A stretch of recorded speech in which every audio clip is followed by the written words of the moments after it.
On this episode, we talked to 4 Missouri Southern athletes about where they came from and the everyday and not so everyday challenges and changes for a student athlete. Today on Athletes of Distinction. Today I'm joined with my teammate and friend James Wooten. James, can you tell me a little bit about where you're from and your high school experience? Kansas City, Kansas, and I attended FL Schlegel High School in Wyandotte County. Played football, baseball, track, wrestling, and did a little bit of basketball too. Okay. And now you've had kind of a different college experience. I understand you went to a couple of junior colleges. Could you kind of tell me about that a little bit? Yeah, I attended Butler Community College my first year. Got redshirted, which basically just means, it's a year of just academics and not the same year, just to get that bigger in the weight room faster and to help the team win. You're kind of like a scout team. They run plays against you in preparation for their games on Saturday. You do stuff with the team, you lift with them, you run with them, you attend the events, you just don't sit up, you don't play. Also, they may have you play different positions.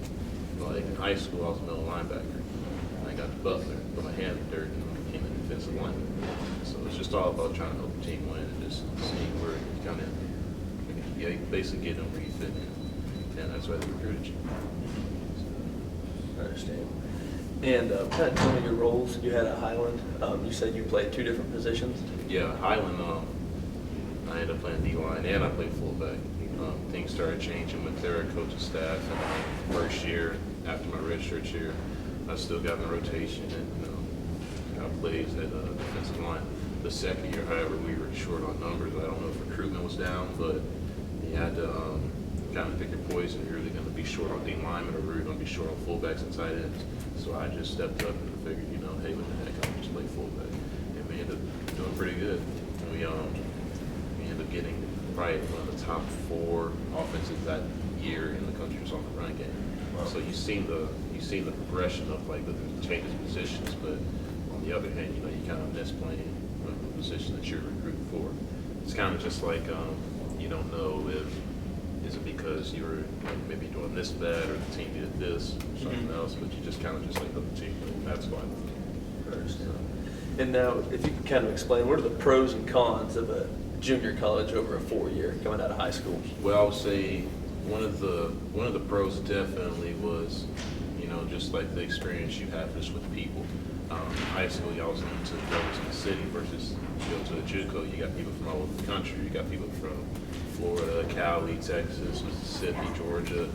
Everyone's going from the JUCO just to get noticed. So I guess another pro would be, all the exposure that you're getting ready to face coming out of high school. So people already had the exposure. I was one that didn't. You go from having just 1 or 2 looks in high school to having maybe 20 looks in the JUCO. So definitely the pro would be just the people you meet, the exposure. Another one is kind of the one-on-one coaching you get in the facilities that they have, and knowledge they pass on. So that's probably one of the other pros. I'd say probably the cons are definitely being away from family. Definitely being away from family. And family's probably a big part to me, definitely a big part to me. Another one would be, I couldn't stand the cat food. And the cat food at JUCO is nothing to mess with. It's either going to be really good or you're going to regret it the next morning. So I'd say that, and maybe on the flip side, the exposure deal, you may not get the exposure that you were looking for. You may go on there, you may cut, you may have to leave just due to family, or you just may not get exposed anymore. So definitely the recruitment's probably like iffy, but for the most part, it's pretty good. I don't know too many people who go into a JUCO program and just simply don't get recruited. Right. So that's probably it right there. And academically, can you tell the difference between this 4-year at Missouri Southern to the 2 junior colleges you were at? Yeah, it seemed like the academics at the JUCO probably were a little bit easier. It's not as crowded, I guess is what I want to use. It's not as crowded. You have teachers that use the one-on-ones pretty well. I think our psychology classes here are probably pretty filled. In JUCO, you may only have it with maybe 12 people. So, you may just have to go through the changes of just it being so small to it being so big. But definitely the academics probably were a lot easier. You also had not a lot of variety in a JUCO. Like you have like gen eds, no one's going to get a bachelor's degree in a JUCO program. So definitely just the little credit, like the little credits like for English, math, all those little classes. They're pretty normal. She probably has a little less complicated versus anything. And what's one difference you noticed between the NJCAA and the NCAA Division II? I'd probably say one of the biggest ones is definitely like in the spring. It seemed like the spring practice at the JUCO program were a lot, I guess, lenient. I guess is the word I want to use. You have a lot more practices, you can do a lot more stuff. Versus, I'm guessing here, we're only allowed so many practices within the time frame of March to May. Another one would be definitely the summer workouts. You can only do here. I guess the coaches can't really talk to you, but the strength and conditioning coach can. I'm pretty sure at the judo program, we got. I guess we could do anything. Now, so I talk to my coach every day. We got to work out every day during the summer.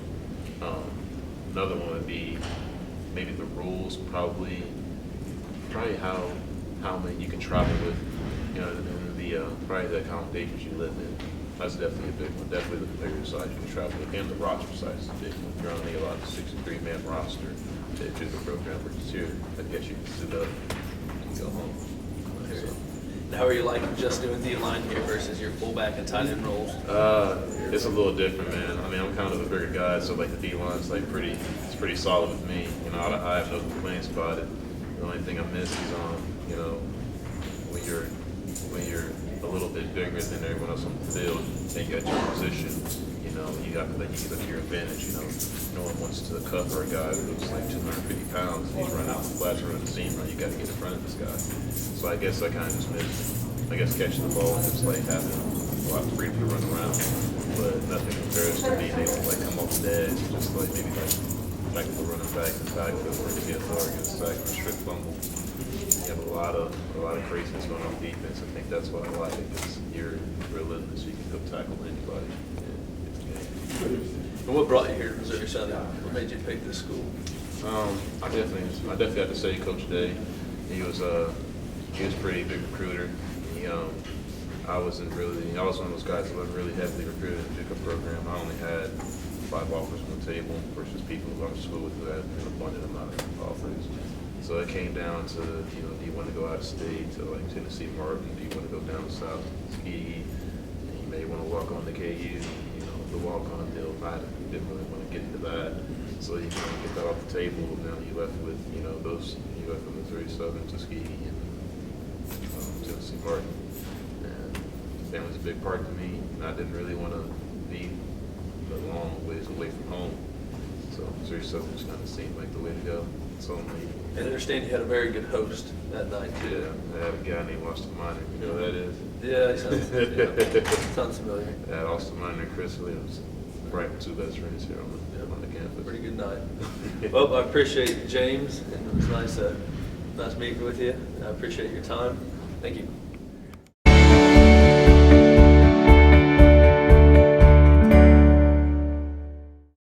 Today I'm here with Jeremy Boykins, a Missouri Southern football player. Jeremy, I want to thank you for taking the time to sit down and talk with me today. And first, can you tell the audience a little bit about yourself? I'm 21 years old. I was born and raised in West Palm Beach, Florida. Grew up in a 2-parent home until I was 16. Kind of grew up in a rough neighborhood, a lot of gang violence, a lot of drugs, stuff like that. So I went to like 4 different elementary schools. I went to Roosevelt Middle School, and then I went to William T. Dwyer High School, 2-time state champion. And then after high school, I wanted to go D1. I had a couple of D1 offers, but it just didn't work out with my grades. So I ended up going to JUCO in Minnesota. Okay, so what made you want to start playing football in the first place? My granddad played at Florida State, and he always told me, like, I could see you playing football. My first love was always basketball, but after my granddad passed, I kind of took football more serious because that's what he wanted me to do. So that kind of what fueled the fire for football. Okay, so you said that you went to JUCO in Minnesota. Can you tell me a little bit about your experience there? I went to a small town JUCO, Ridgewater College. It was in Wilmer, Minnesota. I don't even know if y'all heard of that, but it's a real small town. Probably population maybe 10,000 people, maybe. And it was weird at first because it was, I'm used to the city life. There was a lot of country, so I wasn't used to people staring at me, you know what I'm saying, with my city clothes and stuff like that. I didn't have the cowboy boots and all that good stuff, but after a while I got used to it and it became a part of me, it became fun, so it was good. So what brought you here to Missouri Southern? Well, I was recruited by Coach Day, and I just liked the way he kept it real. It was very honest with the coaching staff here.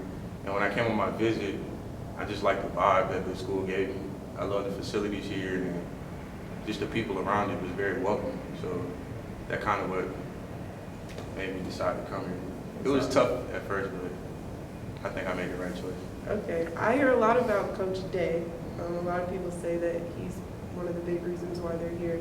Can you tell me how exactly he really impacted you to come here? When I first came on my visit, I was supposed to get in the car with Coach Watson, but then Coach Day ended up telling me to ride with him. And the conversation we had in the car was just, it was real. It was a real conversation. It was almost like talking to one of my friends or one of my parents. Like, he was just real welcoming, and he kept it honest. And I asked him, I said, all I want from coaches is for you guys to be honest with me. And he was. And like, that's what really drove me to come here, just the honesty with the coaching staff. And Coach Day was a really big part of that. So. Okay. So what do you want to accomplish while you're here at Missouri Southern on the football field? On the field, just become a better athlete. I mean, we all have that dream of playing in the NFL, and that is a dream of mine, but just to develop as a player and as a man. And football it's a physical sport, and a lot of times people just think, oh, you can go to the NFL, but a lot of times, a lot of people don't know football builds character, and it takes a lot for you to come out here after a long day of class and put your all into something. So it builds character, and that's what I want to get out of it, just become a better man. Okay. So my last question for you is, if it wasn't for football, where would you be today?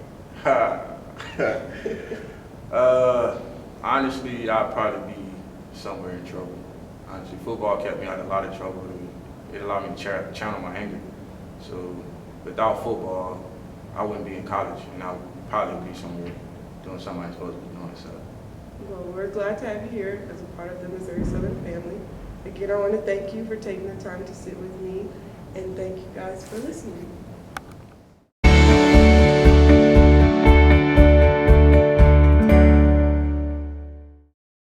Welcome back. I'm here with Tavon Prince, senior guard for the Missouri Southern men's basketball team. Tavon, thanks for coming. Appreciate having you on the show. Thanks. I'm glad to be here. Great. Now, you actually come from Canada. Yep. You grew up in Toronto. Tell us a little bit about growing up there. Canada and Toronto is very one of the most multicultural cities in the world. We have like Indians, Africans, Asian. It's very diverse. So it was a very good growing up. Now, in Canada, basketball really hasn't taken off until just recently. Being a young player growing up and playing basketball in Toronto, I mean, how did that come about? I mean, it had to have been difficult for you to, like find venues to play or to find people to support you, like coaches and things like that. How did you manage through that? I mean, you're actually right. When you think about Canada and Toronto, people normally think about the Toronto Blue Jays or the Toronto Maple Leafs, which is our hockey team. But I think what helped basketball in Toronto, or helped me become interested, was the Toronto Raptors in like around 2000. Vince Carter was playing as good as anyone in the NBA. He was probably one of the best players. They were saying he was going to be the next Michael Jordan, so that played a big role. And then also, my favorite player is Allen Iverson. So growing up watching Iverson play, he just influenced me. Because obviously I come from a Jamaican background, so they play like soccer, like sports like that. So, but at the same time, my mom liked basketball. She used to record all the All-Star games from like the 80s, and I used to just take them and watch them. And my dad also loves basketball. So you had some people that you looked up to, some idols in the NBA. Yeah.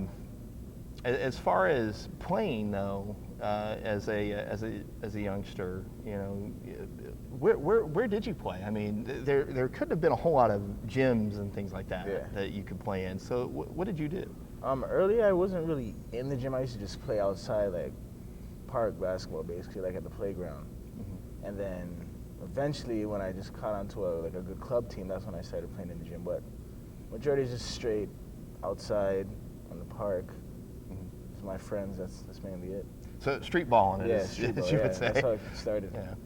And now, were there a lot of these club teams that you were able to that you could play in, or?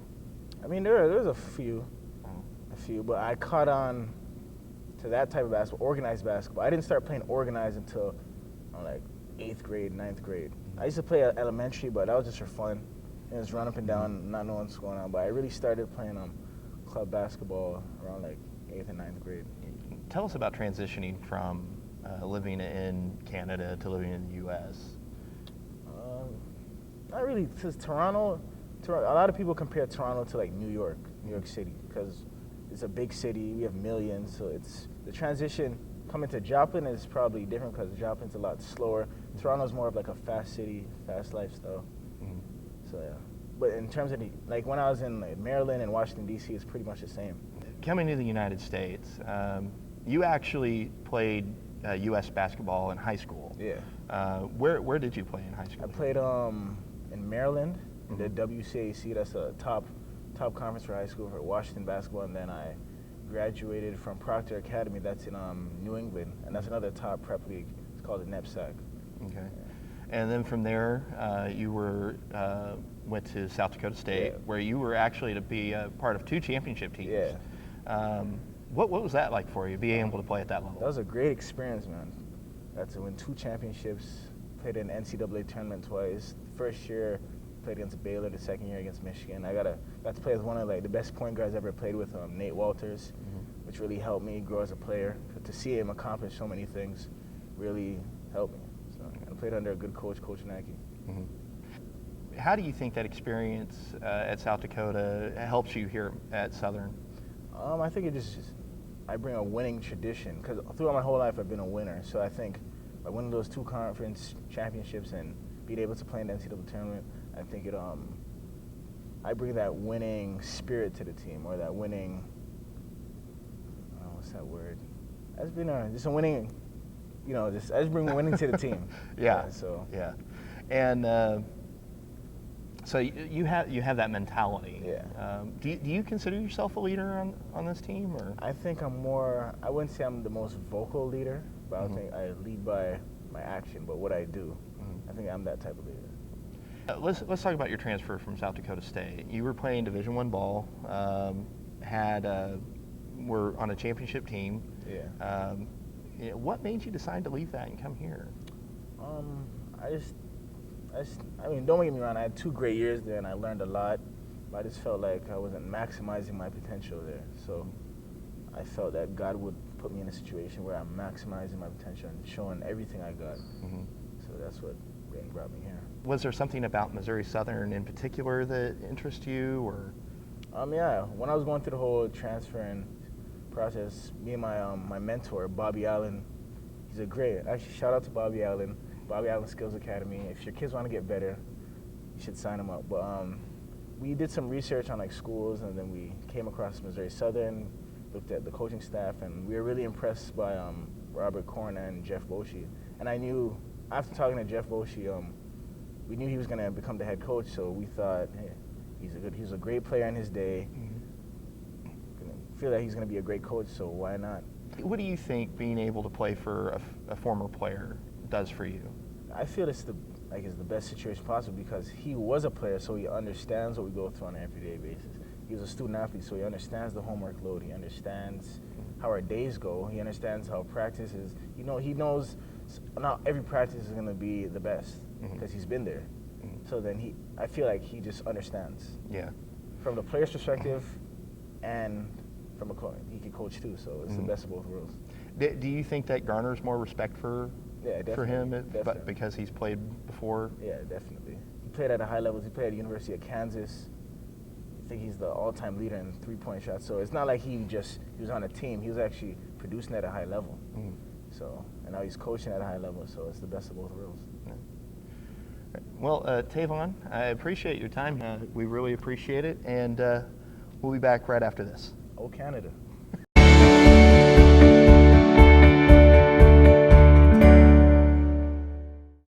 Good afternoon, I'm Darian Beret, and I do have a special guest with us here today. She is an inspirational runner. Please introduce yourself. My name is Emily Harris. How you doing, Emily? Good, how are you? I'm doing fine myself. Tell me about yourself and tell everybody who's listening and tuning in, what do you do and what you participate in? I run cross country and track and field at Missouri Southern. So I'm a distance runner, focus on the longer races, and I'm a student, obviously. So how long have you been running? I've been running for 9 years. I started when I was in 7th grade, so I'm approaching the 10-year mark, which is pretty crazy to think about that I've done it this long. So what inspires you to run? My high school track coach, he always told me that he saw me in 6th grade and knew that I could run, and so I thought I would give it a go, and I ended up liking it a lot. So he was kind of my inspiration, and then throughout the years I've looked at female like pro runners and my college coaches, so pretty much everyone that I've been surrounded by with running has been an inspiration. Okay, well, I did a little research, and I also am on the track team as well. I noticed that you have a lot of injuries. Can you tell me how many injuries have you had? How many I've had? Well, I've had little things pop up here and there, so probably like 2 or 3 just minor things, but overall I've had 2 pretty major injuries throughout college. In high school and middle school I never had any injuries, and so when I came to college and it happened, I was kind of surprised. So I've had a back injury and a hip injury that have put me out of running for quite some time. Okay. So for the people, well, for the athletes who get injuries and then they just think to give up, did you want to give up when you caught those injuries?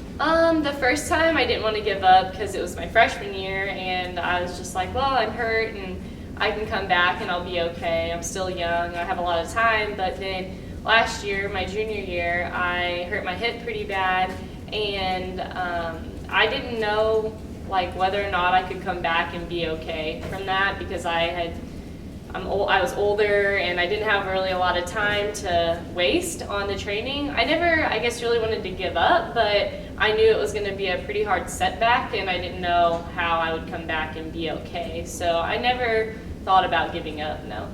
Yeah, but also saying that you didn't give up also granted you to be second in the nation of Division II for the mile. Yeah. But then you caught the injury right after that. How did that make you feel?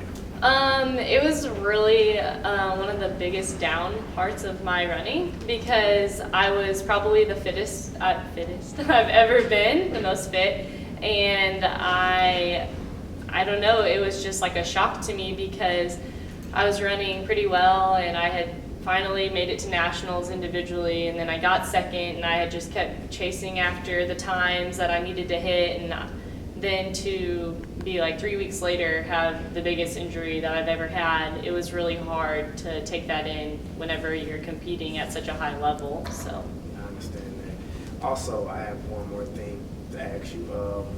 How do you feel that coming back into the season, what do you want to accomplish? Like, do you want to like reach that same goal, or you want to get around, or you want to go past that goal? Well, starting in August, I guess, I was kind of nervous for cross country, so I kind of approached it like just see how it's going to go, do what you can for the team, and we had a pretty successful cross country season. We took second at conference, and we were a brand new team. We graduated a lot of girls last year, so we didn't really know what we were going to get into, and then we placed 7th at regionals, and we just missed qualifying for nationals. But overall, it was such a good year to rebuild and see what potential we have for next year. But as for track, my only goal is to make it to nationals again. Whether or not I can place second or maybe go for first, I don't really care, I guess. Just the goal is going and trying to be in that top 8 to be an All-American, because you have to always take and counter the new girls that are coming in, because people are fast and you're going to always be challenged in running. So whether or not I'm second or whether or not I just qualified, that's a blessing in itself. So What all have you accomplished in college, track and field, and in cross country, as far as like awards, medals?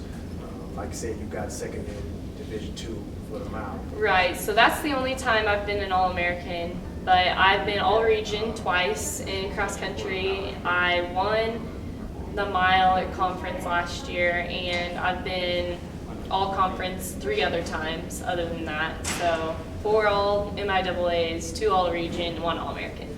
Okay, my last question is, what do you want to say to the people out there that are like having that injury or injuries and want to give up? Like, what do you want to tell them, give them inspiration? I would tell them that you should never give up. If you've put time and effort into something, God always has a plan for you. So whether or not it's right then having that positive reinforcement of like, yeah, I'm doing great, but then things go bad, you just always have to remember, like, it takes time to get where you're going, and it takes a lot of patience. So giving up is the easy thing to do, and I would tell you not to give up and just take the hard path sometimes, because it'll bring great things and show you great people in your life, because I've been blessed with such a great team, and if I would have gave up, I would have never known those individuals, and now I have them in my life, and it's truly a blessing to have them. Oh, well, thank you for coming in and talking with me. I am Darian Beret, and this is Emily Harris. Thank you for tuning in.